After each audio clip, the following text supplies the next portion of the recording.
하나님 말씀 보시겠습니다. 하나님 말씀은 창세기 1장 27절에서 28절까지 말씀입니다. 하나님이 자기 형상 곧 하나님의 형상대로 사람을 창조하시되 남자와 여자를 창조하시고 하나님이 그들에게 복을 주시며 하나님이 그들에게 이르시되 생육하고 번성하여 땅에 충만하라 땅을 정복하라 바다의 물고기와 하늘의 새와 땅에 움직이는 모든 생물을 다스리라 하시니라. 아멘. 하나님의 형상대로라는 제목으로 이유진 목사님 말씀 증거해 주시겠습니다. 하나님의 형상대로, 이런 제목으로 말씀을 드리려고 합니다. 한번 따라합시다. 하나님의 형상대로. 하나님의 형상대로라는 말은 하나님의 모양대로, 그런 말입니다. 하나님 모양이 어떻게 생겼어요? 그렇게 물으면은 사람처럼 생겼어요. 이게 정답이에요.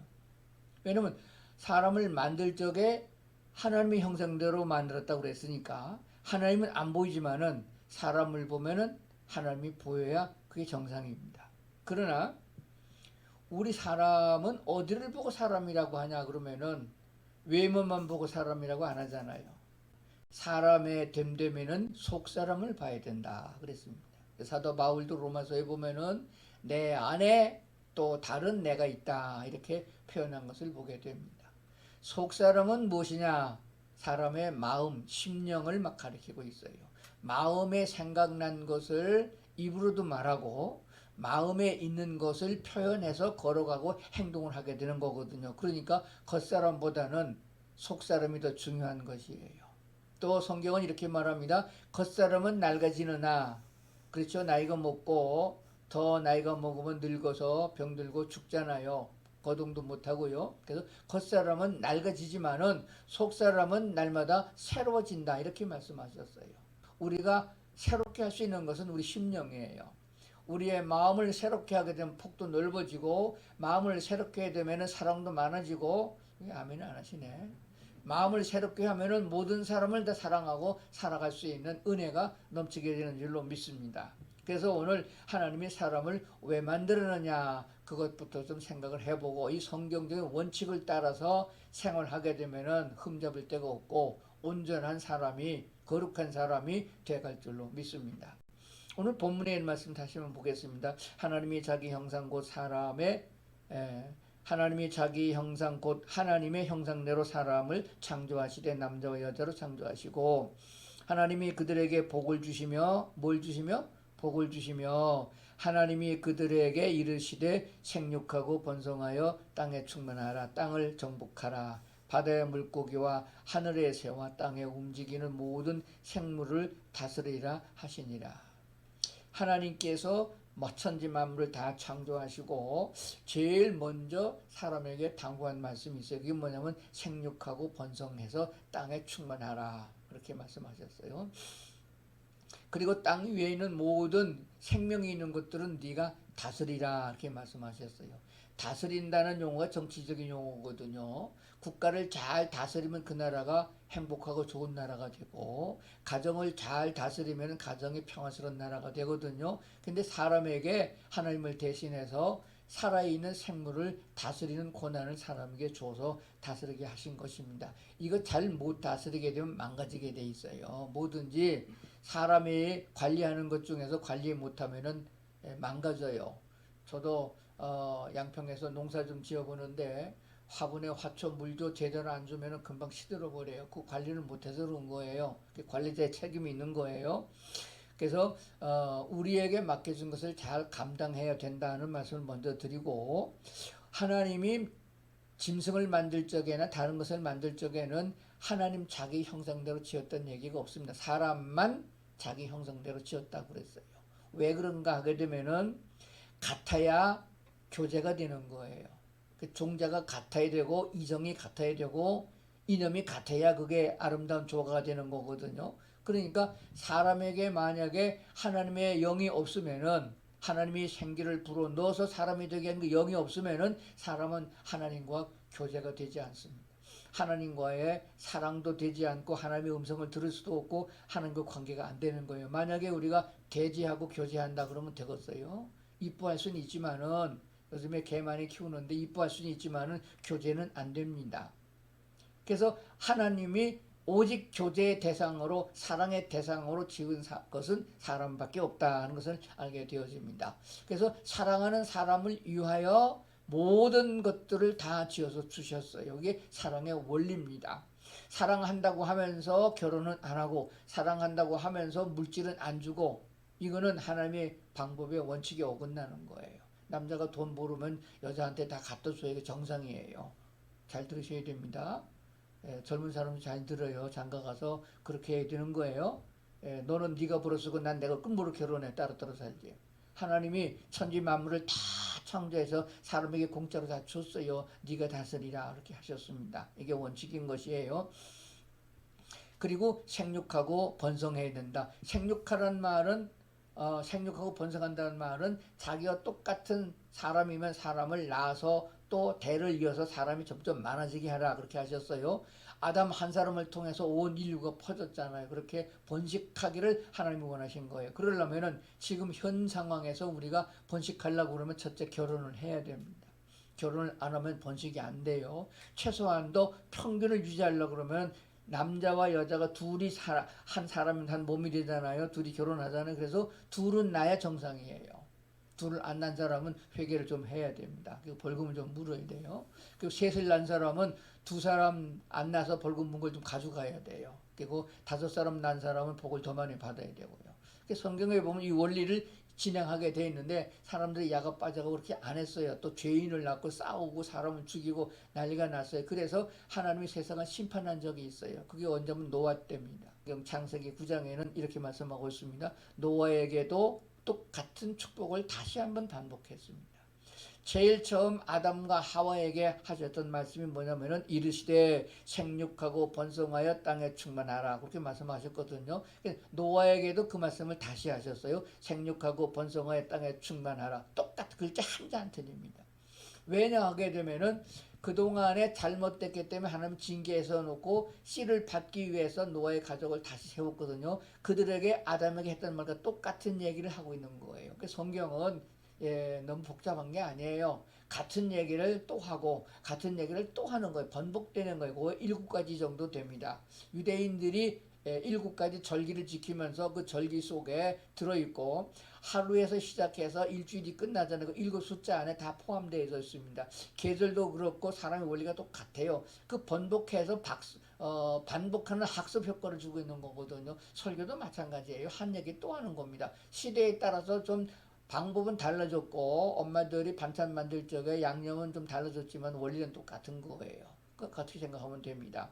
그러니까 우리가 시대가 건정 뛰어가지고 이 시대에 죄로 말미암아 죽어야 되는 원천적인 원죄를 갖고 있는 우리 인간 이방인이 예수님의 은혜를 입고 하나님의 은혜로 말미암아 예수 그리스도를 구주로 영접해서 구원받아 새 사람이 돼서 새롭게 살아가는 거예요. 마치 노아가 죄의 심판이 끝나고 새롭게 인생을 시작해서 번성하게 살아가는 그때 하나님 말씀하신 것처럼 오늘 우리에게도 예수 믿자마자 똑같은 메시지를 하나님이 주고 있는 거예요. 뭐하러 주고 있냐? 생육하고 번성하여 땅에 충만하라. 그러니까 우리 그리스도인은 예수 믿자마자 전도를 시작해야 된다는 게 성서적인 원리되는 거예요.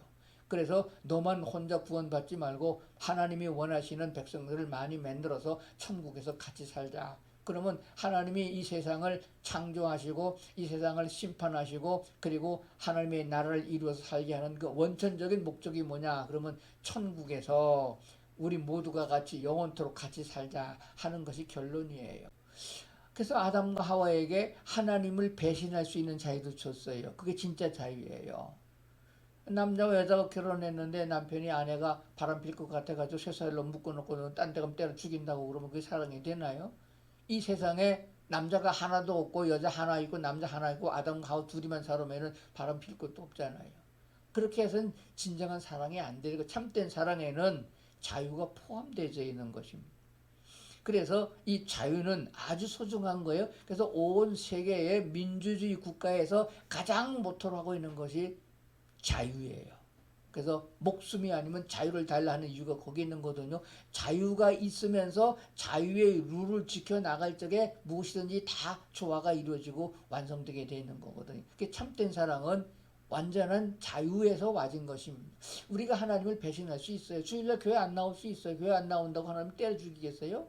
예수 안 믿는 사람도 안 때려 죽이는데. 여러분 오늘 교회 왜 오셨어요? 자유로 오신 겁니다. 여러분이 스스로 하나님을 경외하게 나온 거예요. 밥은 뭐하러 먹어요? 자유에 안 먹어도 돼요. 그러나 먹어야 되기 때문에 먹는 것이 되면 안 되는 것입니다. 먹고 기운을 얻어서 가족에게 도움이 되어주고 사랑하는 사람에게 유익을 주는 이런 관계성을 회복하기 위해서 우리가 먹고 일하는 것이거든요.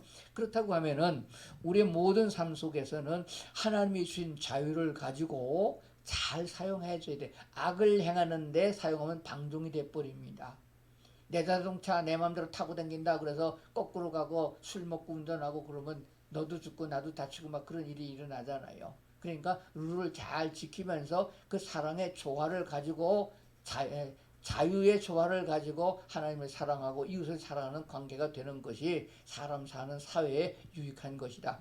그래서 이 세상을 살아보면서 이것은 나쁜 것이다, 이건 잘못된 거다, 그걸 잘 경험을 하게 돼요. 조상들이 역사를 통하여서 이런 왕은 나쁜 왕이다, 이런 왕은 훌륭한 왕이다, 이런 제사장은 나쁜 제사장이다, 이런 사람은 이 세상에 있어서 이걸 분별하게 된 거예요. 그래서 오랜 세월 지나가면서 그걸 우리가 보고 듣고 배우면서 이것은 하나님이 원하지 않는 것이다. 하나님이 원하지 않는 것은 나쁜 거다. 마귀가 좋아하는 것은 내가 좋아하는 것이 될 수도 있지만 결국은 그것은 망하는 길이다. 이렇게 분간되는 거예요. 그래서 마지막에 어디까지 가느냐면 좋은 것만 골라서 완성되게 하여서 하나님의 나라에서 살게 하는 거거든요. 하나님의 나라는 천국이라 이렇게 표현되어지고 있습니다. 에덴 동산보다 더 좋은 데라고 그래요. 사람에게는 아주 필요한 것이 완벽하게 다 있는 아름다운 하나님의 나라. 그 나라에 우리가 함께 가서 어떤 사람이 자유를 자유롭게 쓸 수 있는 사람이면서 하나님을 사랑할 줄 아는 사람으로 만들어서 하나님의 나라로 인도하는 거거든요. 그래서 그곳에는 죽음이 없고 질병도 없고 이 세상에서 안 좋은 건 하나도 없는 그런 곳에서 영원히 늙지 않고 병들지 않고 살아가게 하셨다는 것을 꼭 기억을 하면서 오늘 말씀을 들으시면은 보게 될 줄로 믿습니다. 시편 4편 3절에 보게 되면은 여호와께서 자기를 위하여 경건한 자를 택하신 줄을 너희가 알지어다. 하나님을 위하여 경건한 자를 택하여 구원하신다, 그런 뜻을 갖고 있어요. 우리가 잘 알고 있는 시편 23편에 보게 되면은 내 영혼을 소생시키시고 자기의 이름을 위하여 의의 길로 인도하시는다. 하나님이 우리를 죄 못 짓게 하고 우리를 의의 길로 인도하시는 것은 하나님께서 자기를 위하여, 하나님이 거룩하신데 의지기 따지기 다 갖다 놓고서 그들이 하나님 찬양한다고 찬양이 되겠어요?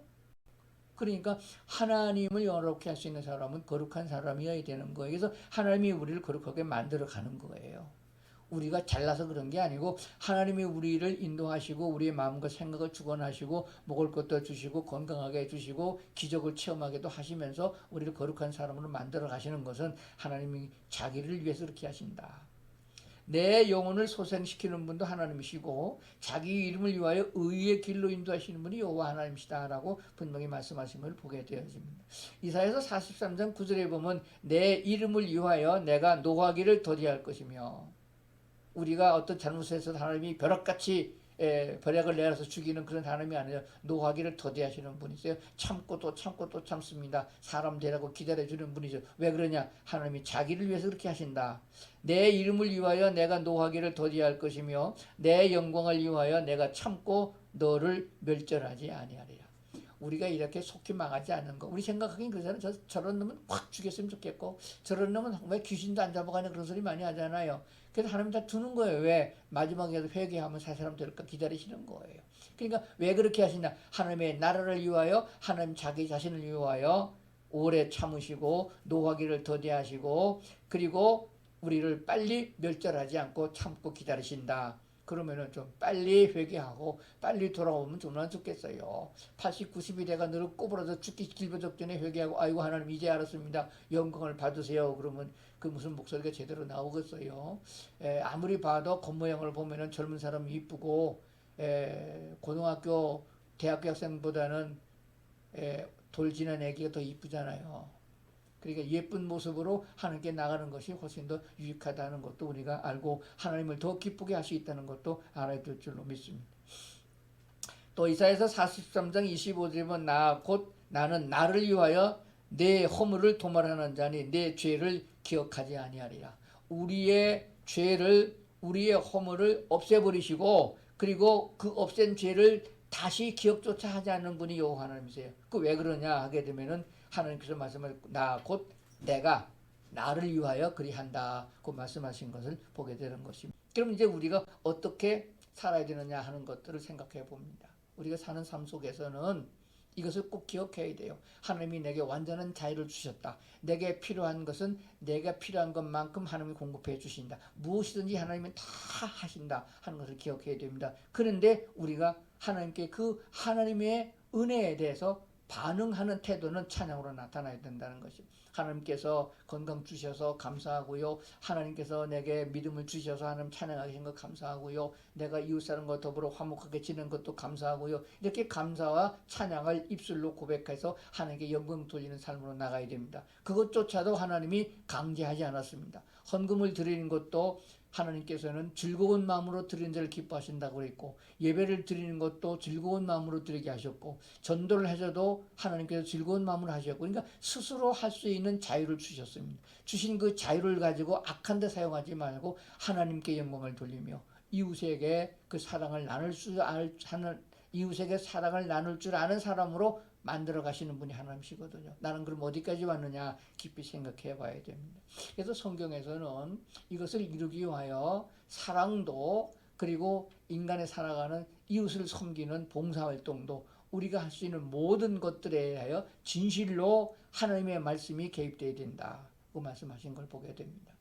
그래서 성경에서는 진실이란 말을 많이 써요. 진실이란 말은 참이란 말입니다. 참이란 데서 거짓이 들어가게 되면 깨지는 거예요. 사탄이 쓰는 무기는 거짓이거든요. 거짓말로 인간을 타락하게 만들고 결국 지옥으로 끌고 가는 거든. 하나님은 참 진실을 가지고 우리에게 은혜를 부어주시는 것입니다. 그래서 특히 요한복음에 보면 진실로 진실로 너희에게 이르노니 이렇게 같은 단어를 번복해 쓴 걸 보게 돼요. 그러면 진실과 사실은 어떻게 다르냐, 이것을 우리 생각해 봐야 돼요. 우리는 사실적인 것을 가지고 따집니다. 이게 과학이 사실이고요, 의학이 사실입니다. 그래서 사람의 행위도 사실적으로 정직해야 된다 이렇게 말하고 있는 거예요. 근데 사실만 가지고는 인간은 하나님의 경지에 이를 수가 없는 것이에요. 하나님의 경지에 이르려면 사실에다가 사랑을 보태야 그게 진실이 된다 하는 사실을 꼭 기억을 해야 됩니다. 그 좋은 예가 어디 같으면은 노아 홍수 이후에 셈과 함과 야벳 세 아들이 살았는데, 아버지가 포도 농사를 지어서 포도주를 먹고 취해서 그래서 옷을 다 벗고서 자기 천막 자기 방 안에서 자고 있는데 그것을 봤죠. 둘째 아들 함이 보고서 나가서 떠들었어요. 다 봤다고. 우리 아버지가 콜딱 벗은 거 다 봤다고. 그런데 아들들이 그 얘기를 들었어요. 두 아들이, 형님하고 동생이 들었어요.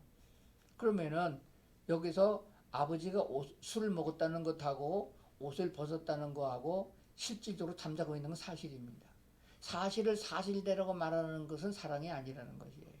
그런데 두 형과 동생은, 즉 셈과 야벳은 아버지의 모습을 보지 않고 겉옷을 취해서 뒷걸음질 치고 가다가 아버지께 가가지고 옷으로 아버지를 덮었다. 그래서 나중에 그런 두 아들은 복을 받게 된 거고, 함은 그 아들 때서부터 저주를 받아서 곤고한 세상을 살아 지금까지 인간에게 본이 되고 있다는 사실도 알게 됩니다. 이 말이 무슨 말 같으면, 사실이라 할지라도 사랑에 포함되지 않으면 그것은 사탄이 쓰는 도구가 될 수 있다는 것이에요. 그래서 언제든지 우리는 사랑으로 대해야 된다. 이런 내용이 성경에 가득 차고 있어요. 신약성서에서 예수님 당시에 옥합을 깨뜨려서 향유를 예수의 몸에 부었던 여인이 있습니다. 그 사실을 보고 예수님의 제자 중에 한 사람은 비난을 했습니다. 300데나리온에 팔아서 구제하는 게 낫겠다. 쓸데없이 거기 쏟아갖고 허비를 했느냐. 그것을 쏟은 것은 사실이고 그렇게 허비한 것 같이 느껴지는 것도 사실입니다. 그러나 그 속에 깊은 의미, 하나님과의 관계 속에서 그가 얼마나 주님을 사랑했으면 자기가 준비했던 것을 다 전 재산을 털어서 예수님의 장례를 준비했겠느냐라고 하는 내용을 성경에 담고 있습니다. 그러므로 사랑이 담겨지지 않은 것은 아무리 사실이랄지라도 행복을 가져올 수 없으며 하나님께 영광을 돌릴 수 없다는 것을 알게 되어집니다. 오늘 말씀 들은 우리 성도들은 다 하나님의 형상대로 지음받은 사람이고 그것을 그리스도 예수를 통하여 회복되게 해주셨습니다. 예수님이 대신 담당해 주시고 우리를 값없이 거듭나게 하심으로 새롭게 하나님의 사랑을 입혀주고 있습니다. 이 큰 은혜를 우리가 깨달았으면은 우리가 그 예수 그리스도의 사랑을 전하고 그 사랑을 나타내고 그래서 하나님 나라에 합당한 자로 오늘 이 세상을 살아가는 동안도 주님과 함께 동행함으로 천국을 이루어가는 그런 성도들의 삶이 될 수 있기를 주의 이름으로 축원합니다. 기도하시겠습니다. 아버지 하나님, 오늘도 우리를 주의 장중에 붙잡으시고 주님 앞에서 은혜를 받도록 도와주셔서 감사합니다. 아직도 모자라는 것이 많고 부족하지만은 하나님 우리를 더욱 끝까지 참고 인내하고 인도해 주심도 믿사오니 우리의 마음이 여호와 하나님께로 향하게 하시고 주님의 사랑으로 그리스도의 귀한 사랑으로 나누면서 기쁨으로 여호와를 경외하는 신앙생활 되도록 도와주시옵소서. 예수님 이름으로 기도드리옵나이다. 아멘.